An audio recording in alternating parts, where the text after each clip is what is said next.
Taarifa za mauaji ya askari polisi jijini Arusha. Taarifa kwa umma kutoka jeshi la polisi inasema kwamba Jamhuri ya Muungano wa Tanzania, Wizara ya Mambo ya Ndani ya Nchi, Jeshi la Polisi Tanzania. Taarifa kwa umma. Watuhumiwa 5 wamekamatwa kwa tuhuma za mauaji. Jeshi la polisi mkoa wa Arusha limewashikilia watuhumiwa 5 kwa tuhuma za mauaji ya Omar Mnandi mwenye miaka 30, askari polisi mkazi wa jiji la Arusha.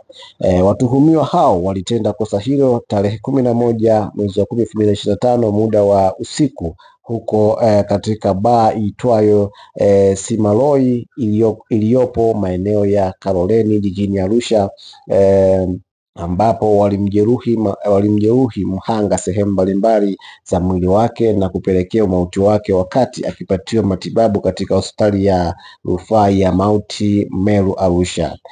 Uchunguzi wa awali, jeshi la polisi limebaini kuwa chanzo cha tukio hilo ni baada ya Omar Mnandi marehemu kutokana na unywaji wa pombe ambao ulipelekea kukosea uhakiki wa gari yake namba T 402 CNC na kuingia kwenye gari namba T 732 AXR la mmoja wa watuhumiwa hao, ndipo wakaanza kumshambulia.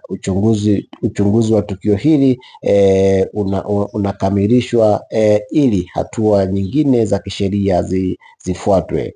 Imetolewa na kamanda wa polisi mkoa wa Arusha. Naam, hii ni taarifa ya mauaji kutoka jijini Arusha ambapo askari polisi ameuawa wakiwa baa. Naam. Nikukumbushe mwanafamilia, kama ni mara yako ya kwanza kuitembelea chaneli hii, usisahau kusubscribe, kulike, kushare na kucomment ili wa kwanza kuzipata taarifa zetu za michezo, burudani, siasa na matukio mbalimbali yanayoendelea kutokea ndani ya Tanzania lakini pia nje ya Tanzania.